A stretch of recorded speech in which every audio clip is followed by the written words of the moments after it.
Good morning, I'm Ted Smucker. This is Eye on Michiana, and I'm very honored, and I mean very honored, to have two wonderful guests with us this morning. First of all, Dr. Pamela Riley, Director of Audiology at Darr and Associates. Good morning. Good morning. Glad to have you. Thank you. And also Honorable Princess Kasumi Zulu, and she's a member of the Parliament in Zambia, and very thrilled to have you with us too.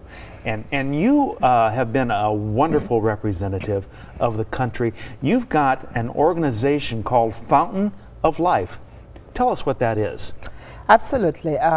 Fountain of Life really started when I learned that I was HIV positive in 1997. You were very young when you learned you were HIV positive. Absolutely. I was about 21 years old. And not only that, I had lost both of my parents to AIDS as well. You lost both parents to AIDS? Yes. And at the age of 17, almost going to 18, I became the head of the house.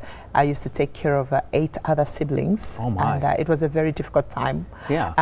We didn't know where we'll have our next meals from, the challenges of going to school. And then fast forward, in 1997, I learned that I was HIV positive as well. Yes. And so really for me, it was a reaction of asking myself a question: if someone had provided education for me, will I have ended up in my situation, which led to becoming infected, which led to dropping out of school as a teenager. Kind of a chain reaction. Absolutely. And so I wanted to break that cycle, that vicious cycle of poverty, that vicious cycle of illiteracy, and that is how Fountain of Life was born, with a strict mandate to build infrastructure in rural Zambia, in particular in an area called Chibombo, in a constituency called Kembe, actually.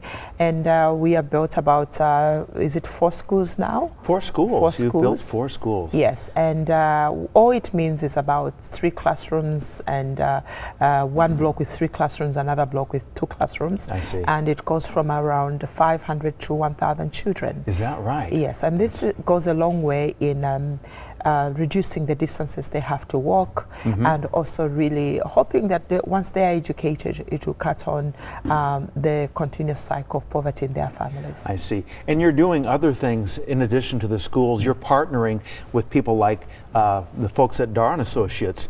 And tell us what you're doing to help the people of Zambia on your mission. So one of the other things that Princess has done is developed a women's clinic in Chimbambo. So we have been able to partner to bring hearing health care to that area. So we have done a donation drive for hearing devices, so used hearing devices that patients in our local communities no longer need can drop them off, and we are refurbishing them, and we are taking them to Zambia with us. So you're taking these hearing devices, hearing aids, to Zambia. Now, there'll be need for fitting and so forth over there. How do you do that? Well, we're very fortunate. We have 12 audiologists and 1 ear, nose, and throat physician that will be attending this mission, as well as many volunteers to help coordinate the whole process. And you're going yourself, aren't you? I'm going, and I'm also taking my 8-year-old son. Oh, wow. So he's going to be helping as well. So we get to do everything, which is amazing, from hearing evaluations and hearing aid fittings, as well as making ear molds and counseling and education the patient and their family. And this mission's very, very soon. When is it? We leave June 15th. Okay, well, that is just right around the corner, so you're still accepting donations before you leave. And we've already received about 200 hearing devices, but we are definitely in need of some more. And it sounds like a wonderful partnership. How did this come about, that you guys are working together? Through a fantastic colleague, Nora Stewart has started a program called Entheos Audiology Cooperative. That is a nationwide program that helps audiologists around the country be able to join together to be able to provide missions around the world, as well as in our local communities. Both of you are doing wonderful work, and we're so very pleased to have you with us this morning.